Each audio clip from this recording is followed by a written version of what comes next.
Hi everyone, welcome to Colouring with Kay and thank you for joining me today. So in this May update video I'm going to cover a few things, so let me just get this right.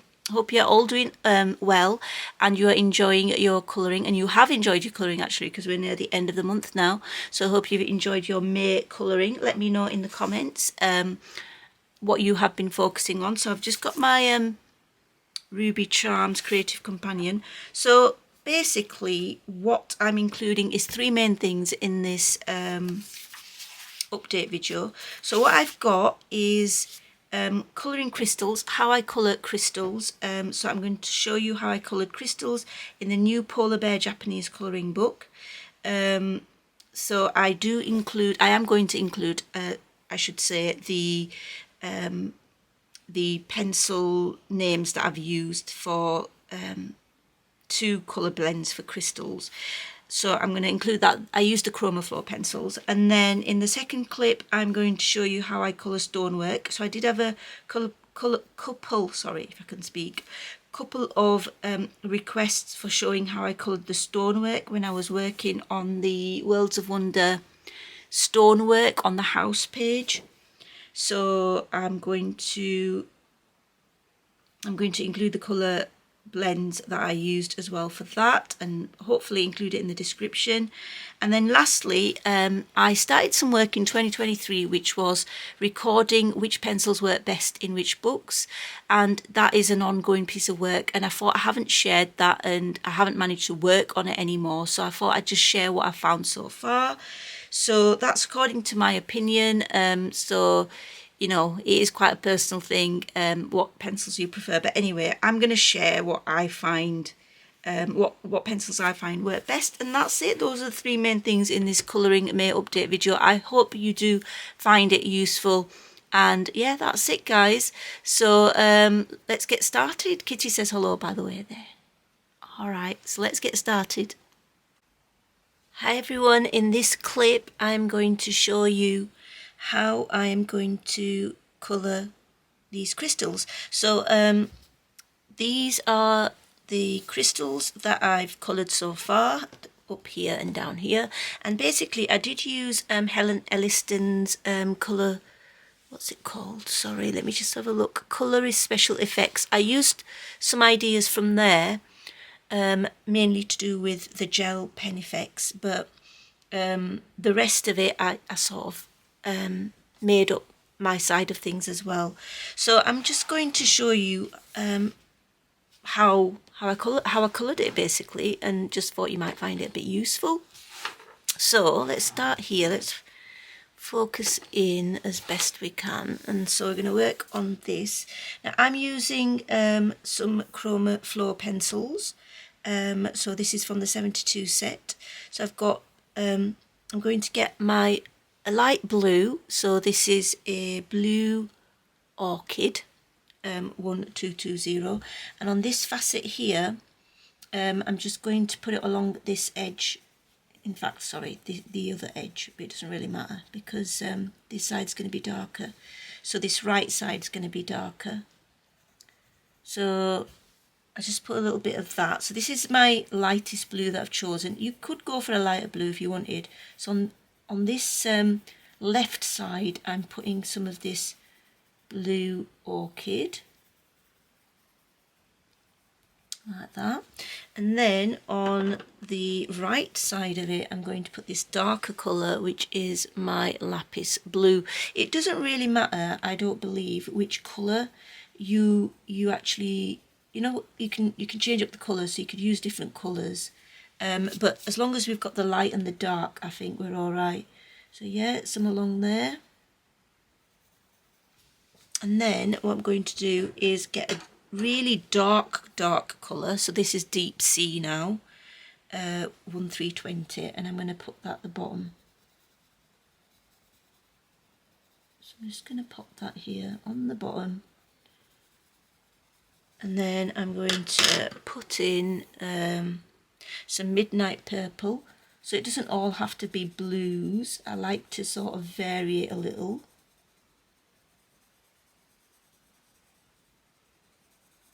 So blues work, purple and then even lighter. So I'm going lighter and lighter as we go further up.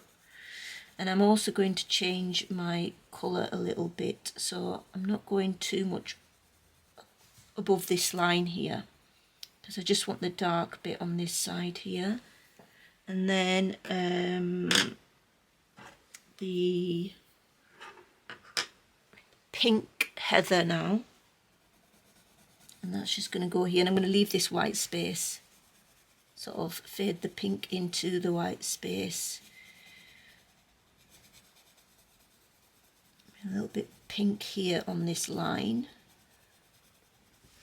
and then the purple again, just going over the colours that I've already used, just another layer basically.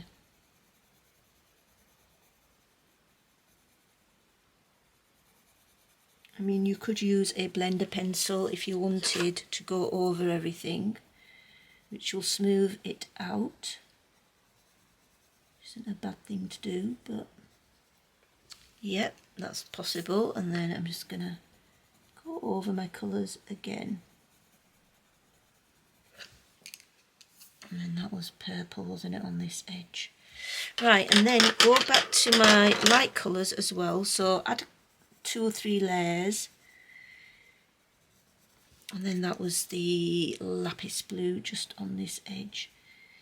Some of this crystal's missing, so I can't really show you all of it, unfortunately, because this other crystal's in front of it. So once we've got that, I might actually see if I can find, this is a blender pencil, so blend it a little bit.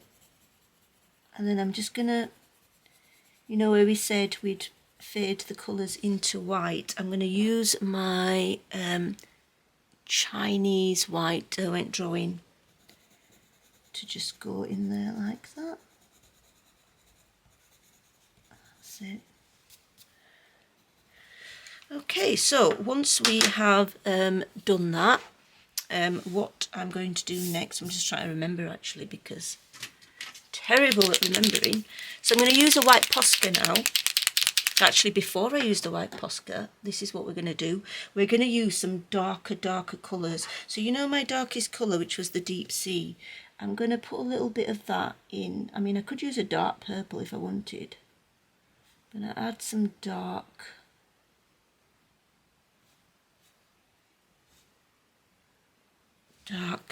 sort of little scribbles, little dark scribbles.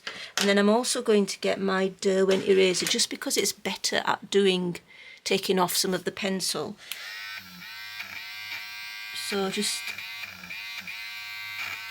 this means it's added some light bits to it. And then I am going to use my white Posca, just shaking at the moment. Hopefully it'll work nicely. And I'm just going to go over some of these guidelines.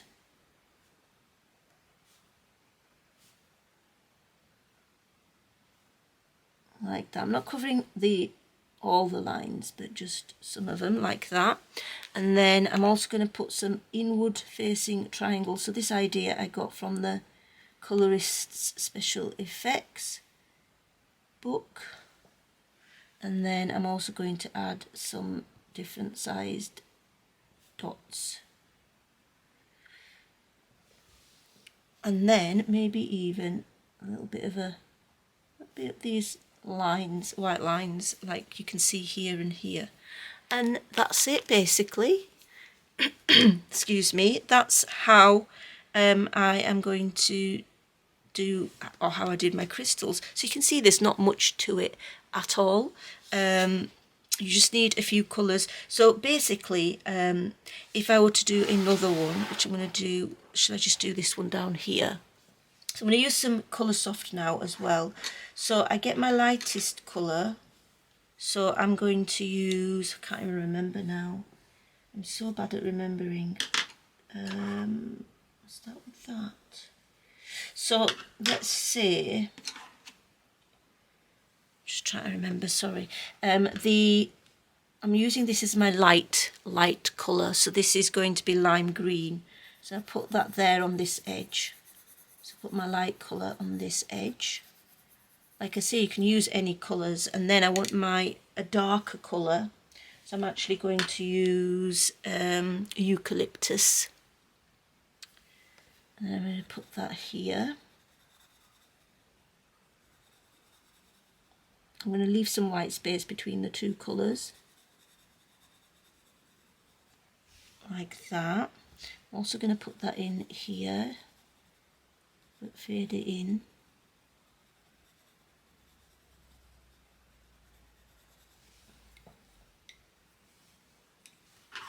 And then I'm going to use the darkest colour, which should be at the bottom, would be this dark turquoise, but I'm not going to put a lot of it in because you can't see this other crystal in front of this, so unfortunately I can't show you the full effect. But I'm putting in this darker colour here, which is this sea green, and then a light colour here, again keeping a little bit of white.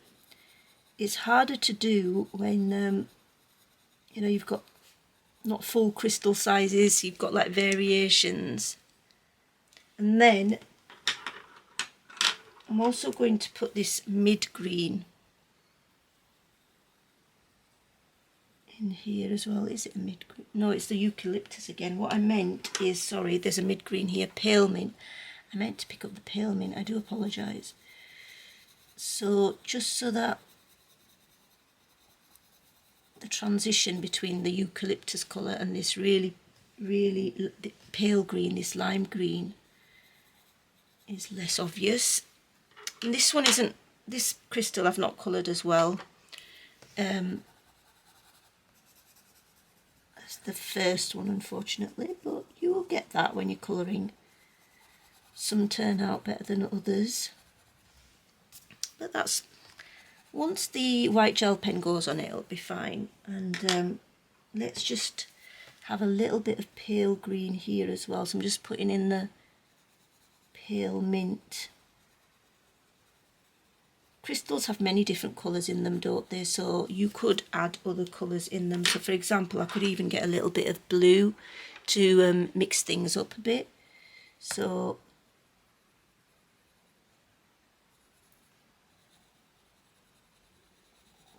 that. There we go. I think that'll do.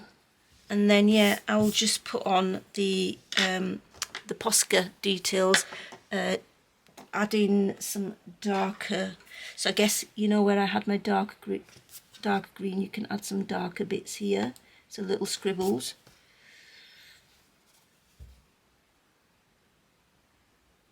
Just to add dark little scribbles in them.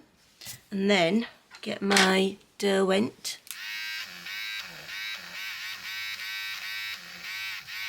take off some colour, and then my Posca to go over some of the guidelines.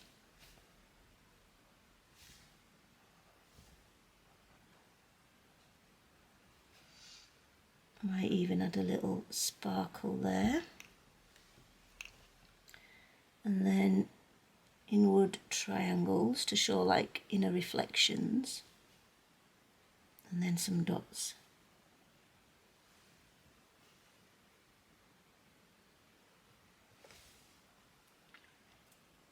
And then maybe a line. And that's it. So I hope that was useful. I know, you know, it's sometimes difficult to, I don't know what I'm saying actually, just ignore me. Yeah, those are the two crystals that I've just done on camera, and I hope it was useful in some small way. So yeah, see you in the next clip. Hi guys, so in this clip I'm going to show you how I coloured this stonework. I did it in a tag, and a few of you asked if I would share the colour combos for this stonework really. So it's for this stonework here. So I did use polys, and I'm just going to show you in this book, which is Gabby Wolf House's Colouring Book 1. I'm just going to show you how I use them. I will, of course, link the list of poly pencils that I use. So first of all, I might choose like a base like this one here, which is the Burnt Ochre 187. So it's about making it look a little bit random as well, I guess. So just put some of that down, you know, randomly. And then maybe another colour that might... It's just randomly I'm using these colours. So these selection of colours that I've chosen, I just put them in randomly and leave a little bit of white maybe, as you can see there in the centre. And then I just layer it then. So I'm adding raw umber 180 now, just over the burnt ochre, but not covering it all. Maybe some here in the middle. It's just very, very random. And then a little bit of grey, which is warm grey 5. Now the colours you add, it doesn't really matter, as long as you're not adding it everywhere, every colour everywhere, and it looks random, then we're okay. And then a little bit, I think indigo, the indigo goes really well with the grey. So I'm just putting it over some of the grey parts. But again, trying not to, you know, overwork it, I guess, so that I can't see the other colours, which is a little bit hard to do sometimes. But I'm going back to my burnt ochre again.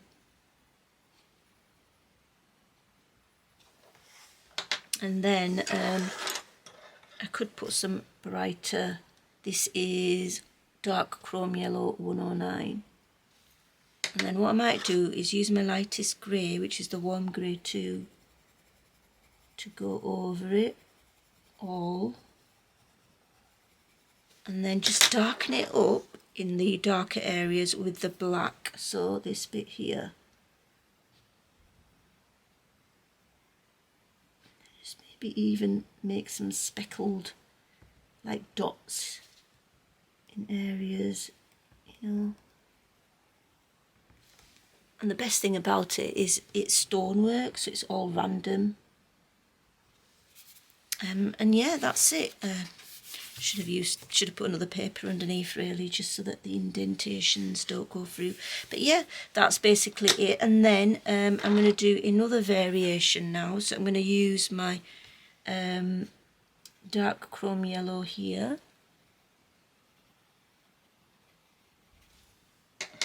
And then this time I'm going to focus on making this rock a bit more grey. So I'm using my warm grey 2. And then I'm going to use my warm grey 5.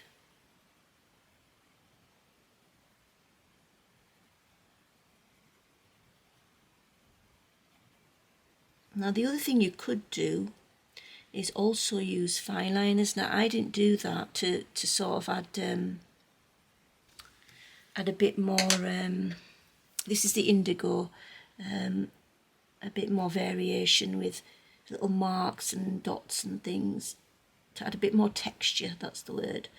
I could add a bit more texture. Oops, throwing my pencils about. And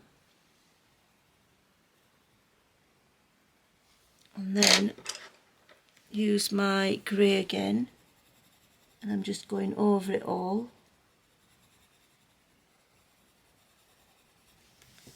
And then maybe a little bit of this walnut brown.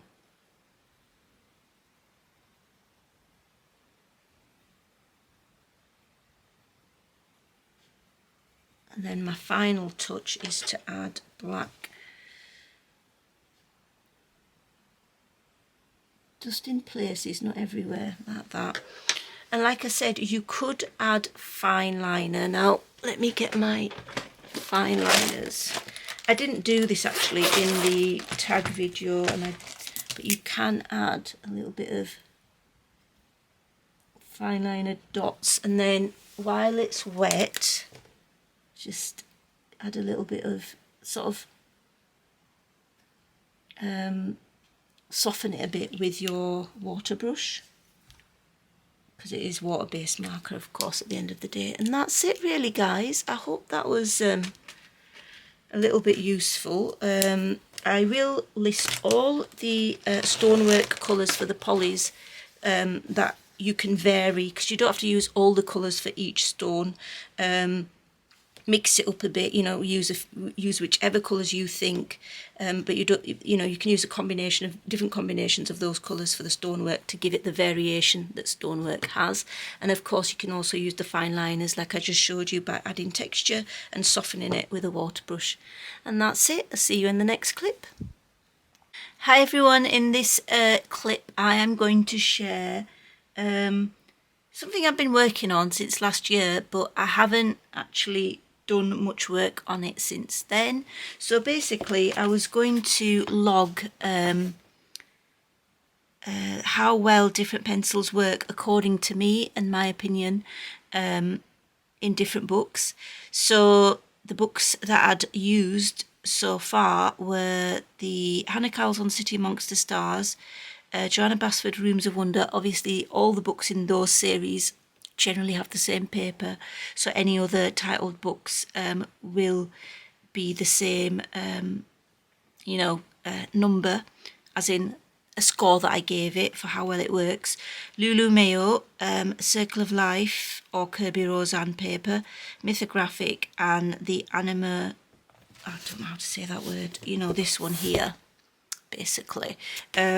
So yeah, now this is just pencils at the moment, because I do know in that one that I just showed you, the Albert Dürer watercolour pencils work really well in those. So I thought I'd quickly share these because it's going to be an ongoing piece of work, and while it's going on, I thought I might as well share what I've found so far. So you may find this useful. I hope you do. It can be quite subjective whether you like the feel of a particular pencil on a particular paper. So that's my disclaimer, that there is a little bit of personal preference to it. But I have given a mark out of 10 for the pencils that I have used in each of those books based on this. So basically, how smooth the laydown is. The smoother the laydown, the higher the score I've given. Blendability. So these are all the things I've taken into account. Blendability, how well it blends on the paper. Layering, so how easy you can layer the pencils. The intensity of the pigment on the paper. So the higher the intensity, obviously, the higher the score would be as well. Less hard work on your hands, so it's more effortless, would get a higher score as well. And also the last one is personal enjoyment of the use of that pencil on the paper. So I've taken all that into consideration. That is what the score is based on all of those things basically. And like I said, do take into account that it is subjective as well, but this is according to me. So yeah, how smooth the laydown is, blendability, layering ability, pigment intensity, and how effortless it is to use, and then just the personal enjoyment. So you can see, I'll put this to the side and then I'll talk you through it. So on the Hannah Cowles on books, of which this one was the one that I used to write my score downs, but of course any of the paper that's the same in these books or in this series of books, the score would be the same. So I found that Artesa's worked quite well. I thought I'd show you the books as well while I'm talking through it. Artesa Experts work really well in this book. I gave that a 7 out of 10. Black Widow I gave 8 out of 10. Would be definitely done some pages in this book, so that one. So Black Widow 8, so slightly higher score. Polly's 8. And that's it. That's all I've used actually in this book. Well, I have used other pencils, don't get me wrong, but I've not written the score down. I think these were with Artesa. But yeah, there's a jazzy bit of a jazzy background there, which I quite like, to be honest. But is that it? Yeah, just 2 pages, I think. Yeah, so Artesa 7 out of 10, Black Widow 8, and Polly's 8. Next one, Rooms of Wonder by Joanna Basford. So with this one, I have Arteza being 8 out of 10. So Arteza work, I mean most pencils actually work quite well in this book. But yeah, I would say Arteza 8 out of 10. Black Widow 8 out of 10, so working really well. Creart pencils, which are a budget brand, which I quite like. So the Creart pencils I gave 9 out of 10. They work, I think I used them actually on this page, on the actual, you know, the pot and the leaves and things. So yeah, I gave those 9 out of 10. So, you know, almost full marks there. Polys work really well on this paper in my view. I gave those 9 out of 10. So Polly's got 9 and Coloursoft 7 out of 10. So for this book, generally I have to say in the Johanna Basford books most pencils work really well. Prismas, I don't know why my Prismas actually, I will have used Prismas in this book and I haven't written a score down, but Prismas work beautifully in this book. I just thought I'd show you my completed pages in these, a quick little flick through. But yeah, I have to say I think I used Arteza on this page if I remember correctly. I might be wrong, but yeah, pretty much high scores for Polys, Creart, Black Widow, Arteza. Coloursoft is okay, 7 out of 10, not a bad score. Right, next Lulu Mayo. Oh, I've got a lot of pencils tried out in these books. So Arteza 8, Artex 8 as well, Creart 6, not so good on this paper, Brute Funa Squares 7, so not bad, Prismas 8, Holbein and Chromaflow 7, and Coloursoft 8. So I would say the winning pencils for me that work really well in Lulu Mayo's books paper are the Arteza Experts, Artex, Prismas, and Coloursoft works quite well. So yeah, those are them. Next we have, now this paper is quite similar, the Kirby Rosanne's paper and the Circle of Life. So I'm just going to give you a quick flip so you have something to look at. So here we have, bring you out a bit, there we go. Black Widow 8. Black Widow worked quite well on this paper, so 8 out of 10 for them. Polys 9. I have to say Polys work beautifully. I would also say I haven't got a score for this, but Prismas work well on this paper, very well indeed. That's very grainy. Not great colouring there, mind you. That was in 2020, so I've improved a little bit since then. So Polys 9, Prismas I haven't got a score, but I know they work well. Coloursoft 7. So generally on this paper, just like the Johanna Basford paper, I'd say these are good with quite a lot of different pencils, but the only ones I've written a score down is for Black Widows, Polys and Coloursoft. But the winning pencil in my view for these books has to be the Polys. 9 out of 10 for them, 8 for Black Widow. Okay, so that's that one. Mythographic, Arteza's Black Widows. So I'm talking about the Arteza Experts here. So Arteza Expert, Black Widow and Polys all get 8 out of 10. Now I don't, Prismas work well on this as well, but I don't know why I haven't written many scores down. I think Prismas work well on most papers, as do the Polys. But I would say that, in my view, the Polys have the edge sometimes. There are certain books that I don't like my Polys on, I have to say. But they're very few and far between. So yeah, Mytho, Arteza, Black Widows and Polys work quite well. Really well, 8 out of 10, you know. It's quite good, a good score. Then in this book, I've got not great scores, I'd say. I've not found, like, I generally like to use watercolour pencils in here, and they do work well. But the paper's really good quality. Arteza I gave 6. Black Widow I gave slightly higher on 7. Artex 6. Prisma 5. I don't like my Prismas apparently on this paper. And then 7 for Holbein. But like I said, I like to use the Albert Dürer watercolour pencils. I haven't got a score for the polys, but I think the polys will work well on this. I think I may have used some of the polys. So yeah, that's the only page I've done, and I do want to work in this book again this month, but I'm not sure I will get to it. But yeah, that one quite like. I think I did use the Albert Dürer watercolour pencils. So yeah, that's it. That's my findings so far. I intend to continue with that and sort of give you more info when I have it on what books work well. So I hope you found that useful. Do try those pencils out, see if you agree. And yes, that's it really. I think that's it for all my clips. So I'm going to say goodbye now. So thank you so much for watching, especially if you stayed until the end. Take care. Happy colouring. Bye.